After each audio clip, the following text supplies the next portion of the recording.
Una de las evidencias de la existencia de Dios la podemos encontrar en las Sagradas Escrituras, en el poder de las Sagradas Escrituras. La palabra de Dios transforma y sigue transformando corazones.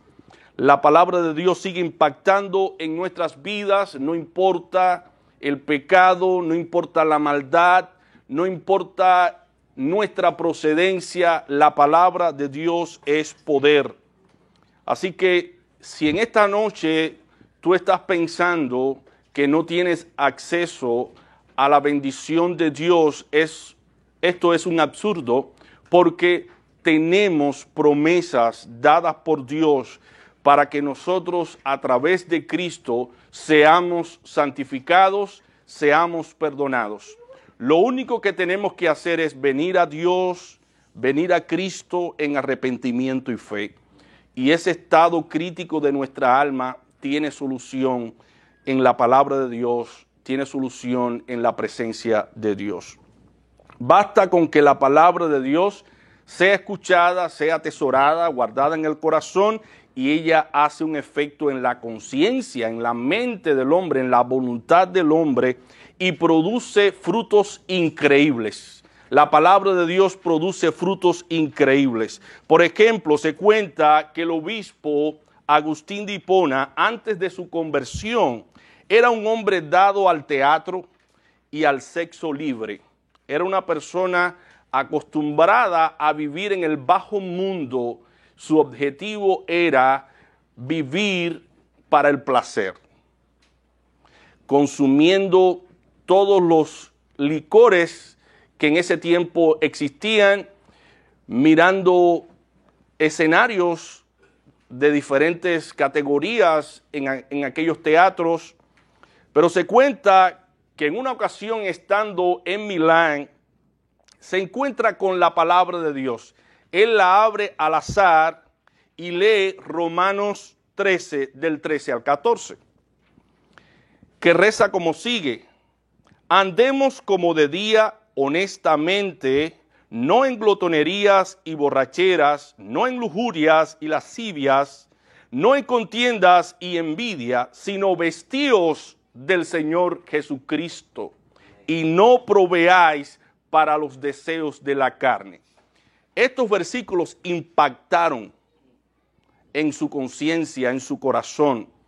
Estas palabras llevaron a Agustín a confesar sus pecados y a arrepentirse de su vida desordenada, de su vida libidinosa, y creyó en el Señor Jesucristo. Y se dice, la historia recoge, que el 25 de abril del año 387 fue bautizado con su hijo a Diodato, que también era hijo de una concubina con la que él había estado. De su conversión al evangelio rezan estas palabras. Dijo Agustín acerca de su experiencia con Cristo: la encarnación y la humildad de Jesús hicieron en mi alma una humildad tan profunda como no logró causarme la nada del neoplatonismo, en la cual busqué la solución para todos mis anhelos. ¿Y qué decir del apóstol Pablo, de Saulo de Tarso en ese entonces? Cuando perseguía a la iglesia, vorazmente a la iglesia, maltrataba a los cristianos, los encarcelaba, los velaba en las casas para azocarlos, para persuadirlos a blasfemar el nombre de Cristo. Y se encontró con Cristo en el camino, y de un perseguidor se convirtió en un perseguido, en una persona que estaba dispuesta no solamente a sufrir por el nombre de Cristo, sino hasta morir por ese nombre. Imagínense qué tal experiencia él tuviera en ese momento de encuentro con Jesús. Y él le dijo a Jesús: Señor, ¿qué quieres que yo haga?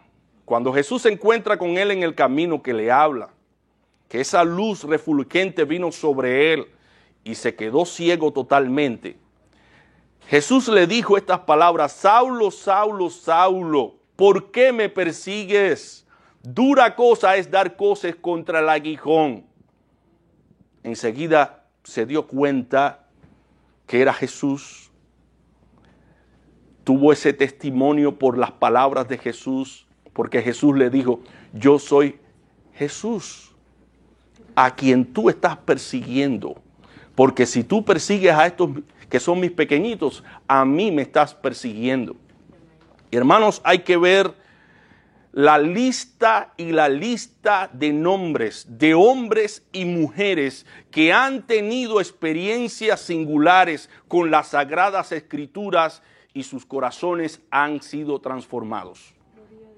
Y dentro de esa lista, dentro de esa vasta lista, estamos tú y yo, nosotros. De dónde Dios nos sacó, qué Dios hizo para traernos acá. Muchos de nosotros no sabemos, pero la palabra de Dios ha tenido una repercusión, ha tenido un poder sobre nuestra vida y nos ha hecho cambiar nuestro rumbo de vida. Ahora, en virtud de ese amor y esa obra preciosa, Pablo nos manda a no descuidar una salvación tan grande, porque nosotros hemos recibido una salvación tan grande, que ahora no nos podemos dar el lujo de descuidarnos, porque son muchos nuestros enemigos. Tenemos al menos 3 enemigos potenciales. ¿Cuáles son? La carne, nuestra propia naturaleza. ¿Qué otro enemigo tenemos? Tenemos a nuestro enemigo principal, que es Satanás. Satanás usa sus demonios en de diferentes maneras para persuadir a los cristianos para que no sigan a Jesús, para manchar nuestro testimonio, para llevarnos al mundo nuevamente. Y también el mundo, con sus costumbres y sus tendencias malsanas a través de los medios audiovisuales, tratan de vendernos la idea que es inusual, que es anticuado ser cristiano. Estamos en un mundo así. Entonces son muchas corrientes contrarias que están batiéndose en contra de nosotros. Por eso es que en este día, en esta noche, nosotros queremos compartir un tema con ustedes titulado Mi carne bajo el control del Espíritu. Mi carne bajo el control del Espíritu. Y el versículo que estudiaremos hoy es una continuación del pasaje bíblico, pudiéramos decirlo así, que leyó Agustín de Hipona. Les pido que abran la Biblia en Romanos 8, versículo 13. Romanos 8, versículo 13. Dice así la palabra de Dios: porque si viviereis conforme a la carne, moriréis. Mas si por el Espíritu mortificáis las obras de la carne, viviréis. Uniendo estas dos escrituras, la que le dimos a conocer a ustedes al principio, la que leyó Agustín de Hipona, vemos una concatenación, una unidad compacta, como si estas dos escrituras o estos dos pasajes bíblicos fuesen una pieza completa. Entonces vamos a leer ambas escrituras y vamos a seguir leyendo la escritura que vamos a estudiar hoy. Lo vamos a leer de nuevo. Dice así Romanos 13, del 13 al 14, esta escritura que leyó Agustín cuando se convirtió. Andemos como de día, honestamente, no en glotonerías y borracheras, no en lujurias y lascivias, no en contiendas y envidia, sino vestíos del Señor Jesucristo y no proveáis para los deseos de la carne. Pablo dice que nos apartemos de ¿qué cosa? ¿De qué cosas? Aquí están enumeradas. ¿De qué cosas Pablo está diciendo que nos apartemos? De las borracheras, de las glotonerías, lascivias, disoluciones, contiendas, envidias. ¿Y qué más? ¿Qué más dice Pablo? Vestidos del Señor Jesucristo y no proveáis. ¿Para qué cosa? Para los deseos de la carne. Entonces, el versículo de nuestro estudio nos da una razón contundente. Si ponemos este versículo a continuación de los versículos que hemos leído hasta ahora, podemos entender claramente la intención del apóstol, porque si vivierais conforme a la carne, aquí está la razón, porque si vivierais conforme a la carne, o sea, si vives en la glotonería, en la borrachera, en las orgías, en las disoluciones, los apetitos de la carne, mira lo que va a pasar, vas a morir. Vas a morir. Mas si por el Espíritu mortificáis las obras de la carne, ¿qué va a pasar contigo? Vas a vivir, viviréis, dice la palabra. Vamos a dividir esta exposición bíblica en 3 preguntas esenciales. ¿Cuáles son? La primera es, ¿qué quiere decir el texto?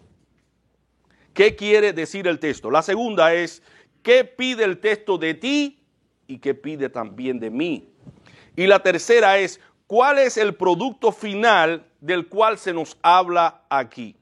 Para entender plenamente este versículo, Romanos 8:13, vamos a hacerlo a la luz de sus palabras claves.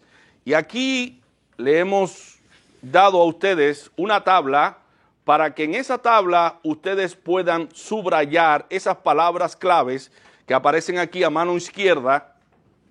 Subrayen esas palabras claves en la tabla y también en la Biblia. Subrayenla en la Biblia, porque estas palabras claves nos van a ayudar para nosotros entender este versículo. Y ya pasamos a contestar la primera pregunta, ¿qué quiere decir el texto? Y vamos a hacerlo a la luz de estas palabras claves, porque nos ayuda a entender el versículo. Primero, circulen la palabra sí. Circulen la palabra sí. Luego, circulen la palabra conforme. Después, la palabra carne. La palabra moriréis. La palabra espíritu. La palabra mortificar. Y por último, la palabra viviréis. Pasamos a la primera palabra clave, sí, porque si viviereis conforme a la carne, moriréis. La palabra sí expresa la condición necesaria para que tenga efecto algo. Por ejemplo, para que obtengamos esto, debemos hacer aquello otro, porque esto otro depende de aquello. Aquí encontramos el principio de causalidad, causa y efecto. No hay efecto sin causa que lo provoca. O sea que todos los efectos que nosotros notamos en nuestro ambiente es porque hay causas que lo provocan, causas que le dan, lo provocan, dan origen a eso. Aquí encontramos el principio de causalidad. Pablo dice, si haces esto vas a tener a cambio esto otro.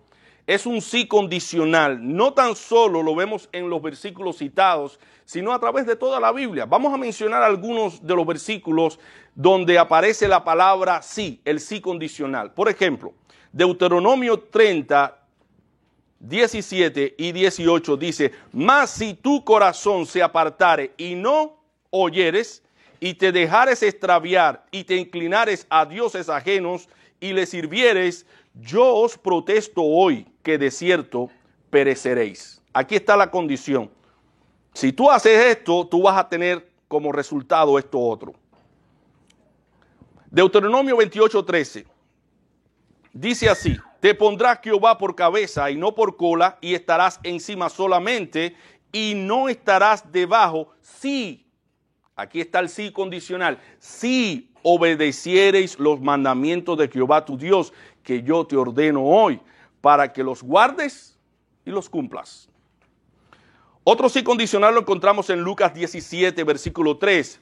Mirad por vosotros mismos, si tu hermano pecare contra ti, repréndele, y si se arrepintiere, ¿qué debes hacer? Perdónale. Si se arrepintiere. Si él viene a ti y te dice, me duele, me pesa realmente porque te ofendí, estoy triste por eso, estoy avergonzado por eso, dice el Señor, perdónale. Aquí está el sí condicional. En Juan 8:24 encontramos lo mismo. Por eso os dije que moriréis en vuestros pecados, porque si no creéis que yo soy, en vuestros pecados moriréis. Aquí dependemos de creer para poder ser salvos. Dependemos de esa fe puesta en Jesús para poder ser salvos y no morir. No morir, y eso lo vamos a explicar qué significa. En Juan 6, versículo 44, nos dice, ninguno puede venir a mí si el Padre que me envió no le trajere, y yo le resucitaré en el día postrero. O sea, nadie puede ir a Dios. Sí, ahí está el sí condicional. Si el Padre no le dice al Hijo, aquí está uno más. Hay un misterio aquí. Un misterio que no descansa en nosotros, descansa en la soberanía de Dios, descansa en Dios. Porque esto es inexplicable. Se nos manda a creer, pero la soberanía de Dios está por encima de todo. En Juan 12, versículo 24, también se nos da otro sí condicional. De cierto os digo, que si el grano de trigo no cae en tierra y muere, queda solo, pero si muere, lleva mucho fruto. Entonces los sí condicionales tienen una connotación decisiva. Entonces el texto base nos está diciendo, si viviereis. Esto quiere decir que hay un parámetro, hay una norma establecida, hay una condición para lograr un fin determinado. Si tú vivieres conforme a la carne, si tú vas a vivir conforme a la carne, no hay otra opción para ti. Vas a morir. Este es el sí condicional.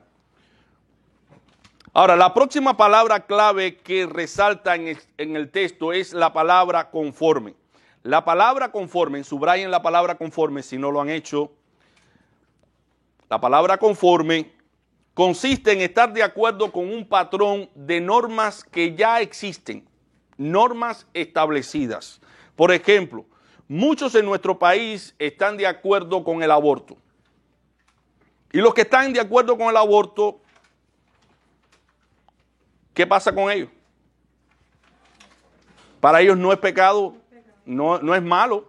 No es malo porque ellos viven conforme a esa norma existente, a esa ley que existe, que ellos pueden darse el gusto, cumplir con su deseo de abortar, en el caso de las mujeres. Ahora existe también otro grupo, otro sector de la población que somos nosotros, que no estamos de acuerdo con el aborto, porque tenemos normas por las cuales nos regimos.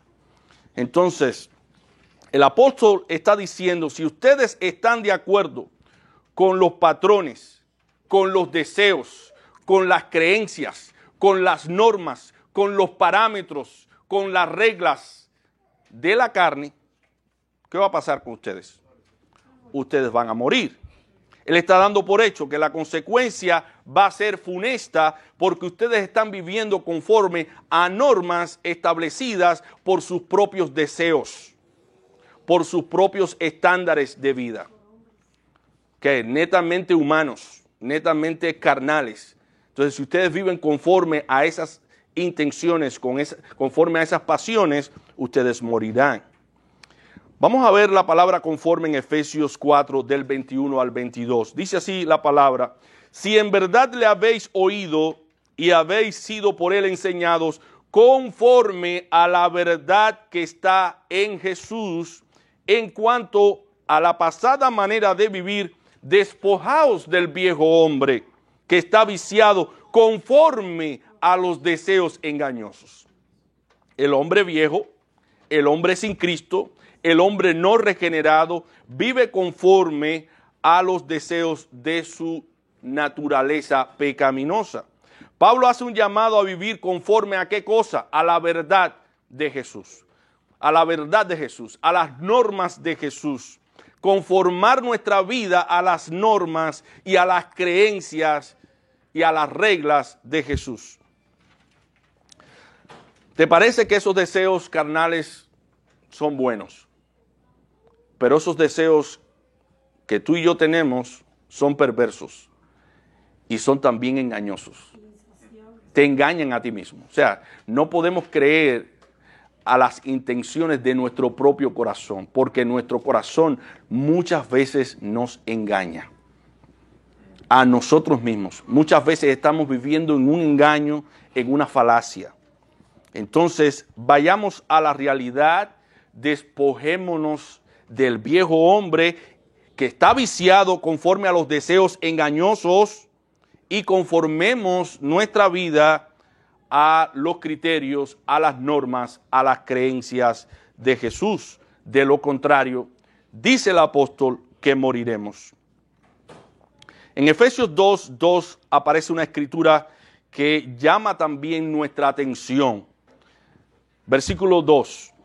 Dice, en los cuales anduvisteis en otro tiempo, hablando de la vida pasada, siguiendo la corriente de este mundo, conforme al príncipe de la potestad del aire, el espíritu que ahora opera en los hijos de desobediencia. No solamente se está hablando aquí ya de los deseos interiores, de nuestros propios deseos, sino se está hablando también de potestades espirituales en el aire, de Satanás, que también estimula esos deseos. Estimula esos deseos para que sean practicados por nosotros. O sea, a eso se le llama tentación. Cuando hay tentaciones en nuestro mundo, en nuestro entorno, que nos llevan a desear esas cosas nocivas, porque esas cosas nocivas tienen correspondencia con nuestra naturaleza, con nuestra carne. Hay otro incidente aquí también en Gálatas 2:14. Dice la palabra, pero cuando vi que no andaban rectamente conforme a la verdad, y Pablo está hablando aquí, cuando vi que Pedro no estaba viviendo conforme a la verdad, el evangelio, dije a él ante todos, si tú siendo judío vives como los gentiles y no como judío, ¿por qué obligas a los gentiles a judaizar? El problema de Pedro era que por una cuestión de raza ya él estaba despreciando a los gentiles, porque habían venido de Jerusalén algunos judíos. Y Pablo encara esa situación porque Pedro no estaba viviendo conforme a las normas de Dios, conforme a los criterios de Dios, conforme a la verdad de Dios. Así que aquí vemos la palabra conforme, cómo es que se usa en diferentes escenarios. Así que podemos entender lo que Pablo está diciendo. Si vivimos conforme a las normas establecidas por nuestra propia carne, moriremos. Pablo infiere que las obras de la carne generan muerte en el versículo que estamos estudiando. Mas si vivieres conforme a la carne, moriréis. Ahora, veamos la palabra moriréis, porque es otra palabra clave que aparece en el pasaje bíblico. ¿A qué muerte se refiere Pablo? Moriréis se refiere a caer en un estado de insensibilidad, en un estado en que no sentimos atracción alguna hacia lo bueno. Estamos en un estado que cualquiera puede decir es una persona sin alma. Es un objeto caminando por las calles, pero que no siente afecto. No siente afecto, amor genuino, no hay paz en ese corazón. Entonces moriréis se refiere a caer en un estado de insensibilidad tal en que la naturaleza de pecado inhabilita nuestros sentidos para escoger y procurar el bien. O sea, nosotros no escogemos el bien, sino escogemos el mal. Se define como muerte espiritual y se asemeja a los mismos síntomas de un muerto físico. Un muerto físico está atendido ahí y es un familiar que queremos y que amamos de todo corazón, pero ya ese familiar no habla, no mira, no padece. Uno lo puede pinchar por diferentes lugares, ni se mueve, ¿verdad? Y lo podemos tener por un tiempo porque lo amamos, queremos que se quede con nosotros. Pero pasado un tiempo, ese féretro empieza a descomponerse y empieza a dar mal olor. Entonces ya no lo podemos tener. Ya no lo podemos tener con nosotros. Tenemos que deshacernos de ese muerto. Lo amamos, lo queremos, pero tenemos que decirle bye bye. Eso mismo pasa con los muertos espirituales. Tú lo puedes retener por un tiempo, pero cuando esa persona empieza a corromperse y a generar toda una serie de maldades y corrupciones internas, y esa persona empieza a mentir, y esa persona empieza a adulterar y a hundirse cada vez más en el cieno del pecado, a corromperse cada vez más, a meterse en adicciones y adicciones y adicciones. Tú amas a ese familiar con el alma, con el corazón, pero ese familiar está muerto. Ya tú no lo puedes tener en casa, tú tienes que decirle bye bye. No podemos vivir juntos porque tú estás muerto espiritualmente. Todo lo que despide es muerte, es corrupción, es mal olor. Cada vez que dices malas palabras, cada vez que gritas, cada vez que empujas a tu madre, cada vez que pisoteas a tu padre, cada vez que haces todas las cosas horrendas que hace una persona insensible, porque muchas veces le habla y le dice, fulano de tal, tú no ves que estás maltratando a tus hijos, tú no ves que estás pisoteando la dignidad de tu familia. Esa persona no siente nada, esa persona está muerta espiritualmente. Hermanos, así está el mundo, en ese estado de muerte, las constantes peleas. Y nosotros cada rato tenemos que instruir a alguna persona desde esta perspectiva, decirle, tú necesitas resucitar a una nueva vida, porque la solución de tu matrimonio no está. En cuánta cosa nosotros te podamos decir o sugerir, la solución está en ser una nueva criatura en Cristo Jesús. En nacer de nuevo, en nacer de nuevo. Tienes que venir a Jesús. Tienes que venir ahora a Jesús, para que Jesús produzca en ti las obras de los vivos espiritualmente.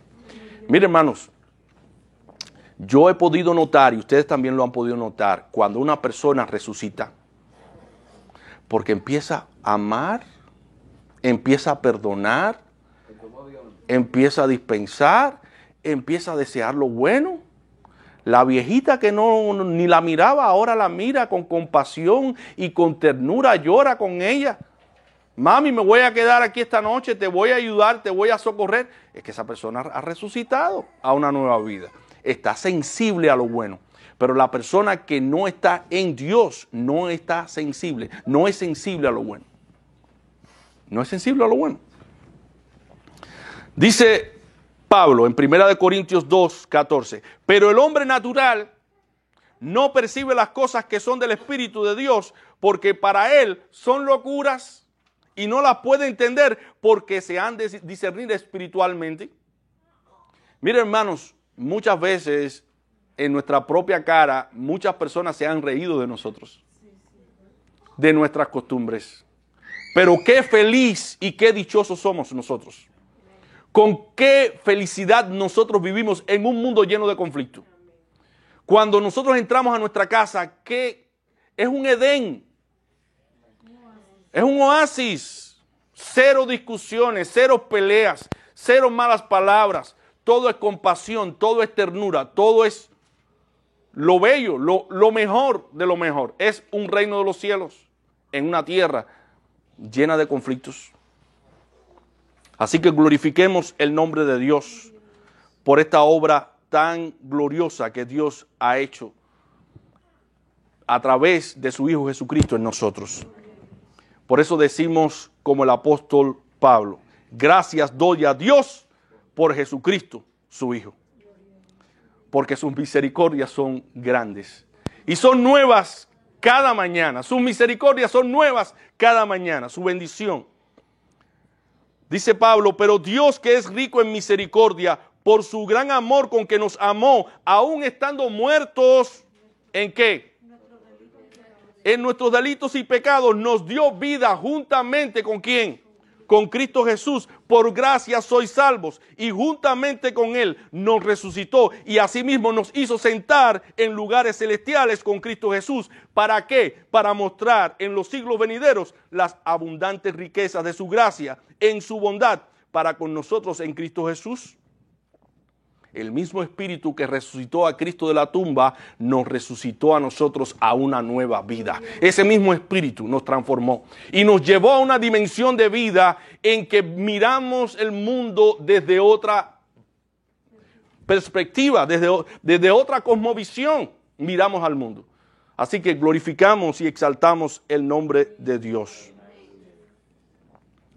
Ahora, otra palabra clave que nos ayuda a entender el texto es la palabra espíritu.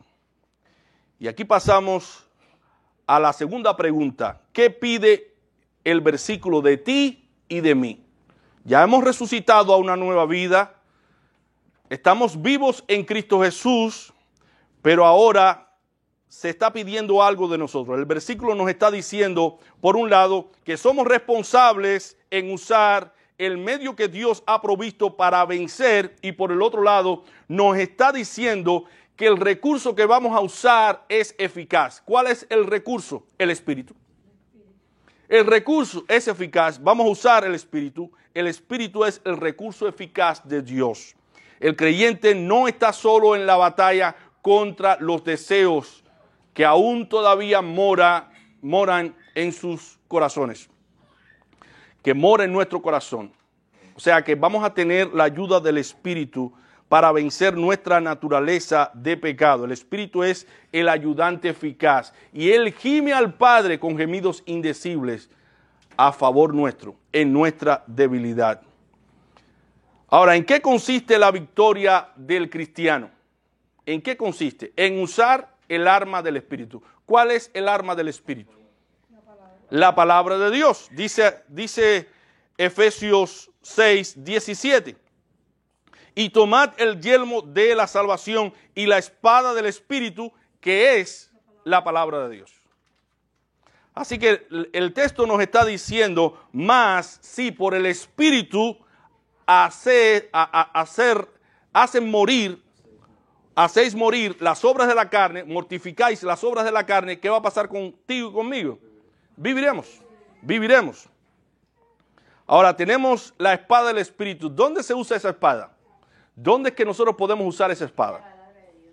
Sí, es la palabra de Dios, pero ¿dónde usamos esa espada? La usamos en la mente, la usamos ¿dónde? En el corazón. Esa palabra tiene que estar en nuestros oídos, en nuestra lengua, debe estar también en nuestros ojos. O sea que debemos estar llenos de esa palabra. Esa arma es eficaz. Cuando nosotros la usamos, estamos usando el poder del Espíritu Santo. Cuando nosotros usamos la palabra, estamos usando el poder del Espíritu Santo. Y estamos haciendo lo mismo que Cristo hizo cuando fue tentado.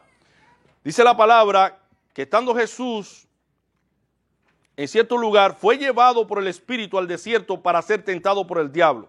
Y después de haber ayunado 40 días y 40 noches, tuvo hambre y vino a él el tentador.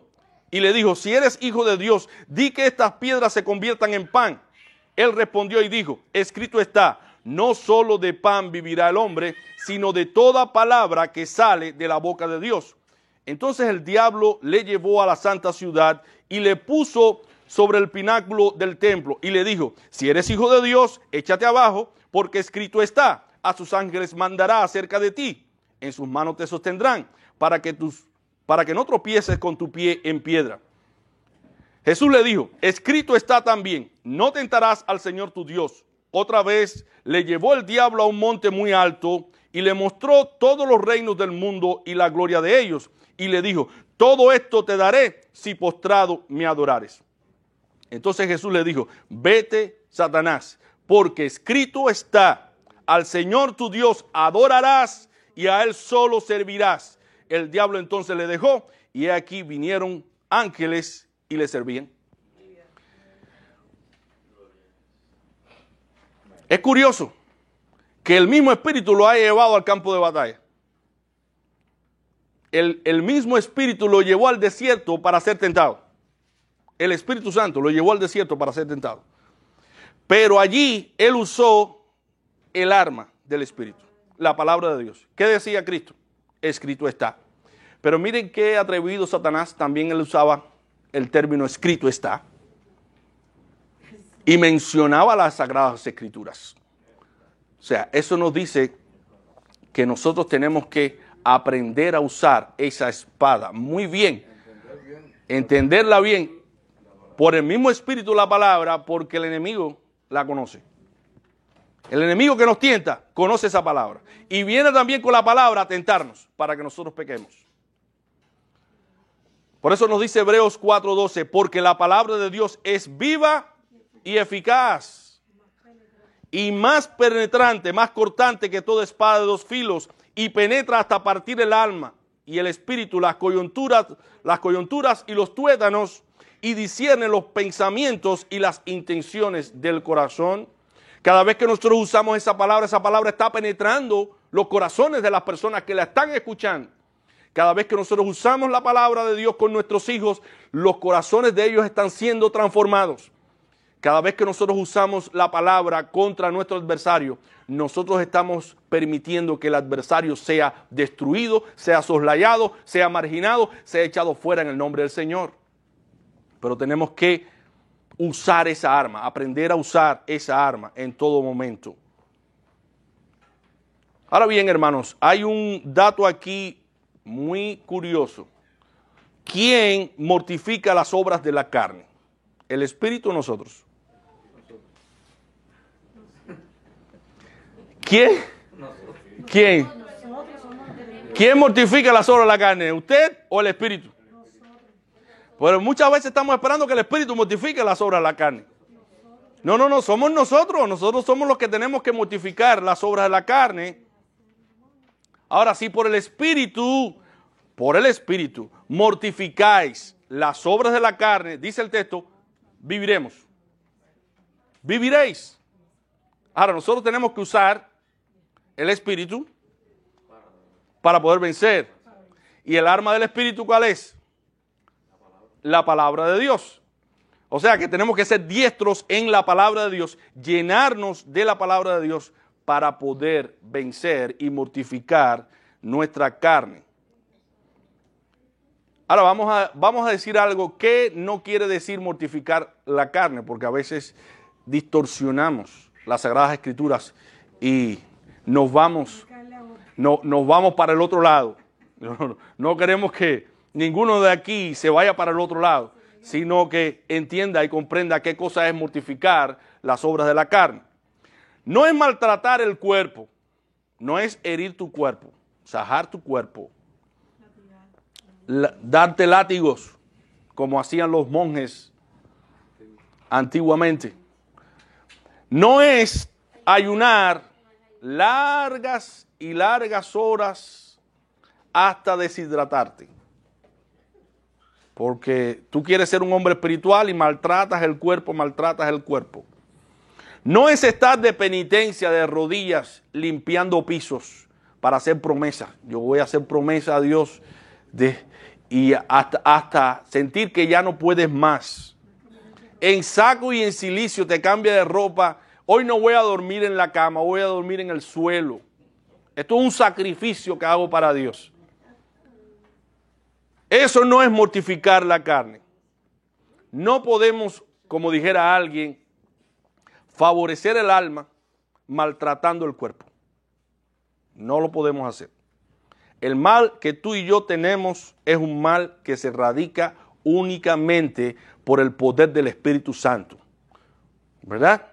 Ahora, si se erradica por el poder del Espíritu Santo, nosotros debemos saber que tenemos que valernos de una fuerza que no la tenemos nosotros, la tiene Dios, y tenemos que hacer lo que Dios dice que debemos hacer para poder vencer. Y el texto dice, mas si por el Espíritu mortificáis las obras de la carne, viviréis. Entonces, lo que significa es que nosotros vamos a generar ciertas acciones espirituales para nosotros vencer las inclinaciones malsanas de nuestra propia carne.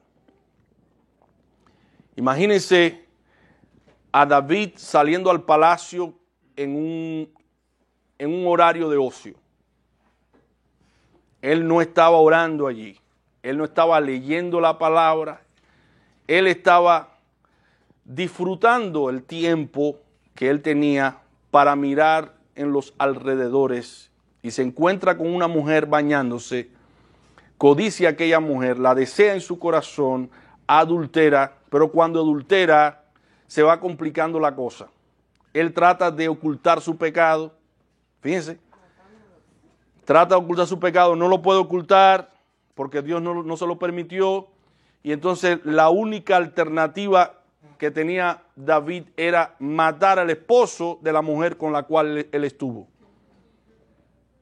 Mata al esposo y entonces piensa que ya todo había terminado allí. No, vino sobre él el juicio de Dios, la penalidad. El juicio de Dios vino sobre él y ustedes saben la historia, él tuvo que sufrir mucho con sus hijos, con toda su familia. Lo que le esperaba a David era un 10 de mayo o un 31 de mayo, como que dicen los cubanos. Candela. Lo que le esperaba era, vaya, lo último.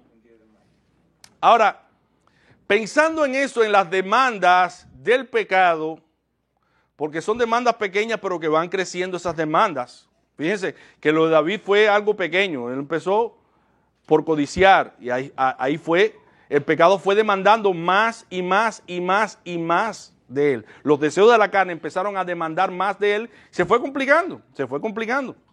Ahora Pablo, a sabiendas de eso, le dice a la iglesia en Colosenses 3, del 5 al 10, haced morir lo terrenal en vosotros. Fornicación, impureza, pasiones desordenadas, malos deseos y avaricia, que es idolatría, cosas por las cuales la ira de Dios viene sobre los hijos de desobediencia, en las cuales vosotros también anduvisteis en otro tiempo, cuando vivíais en ellas. O sea, que está reconociendo que nosotros vivíamos de ese modo antes de venir a Cristo.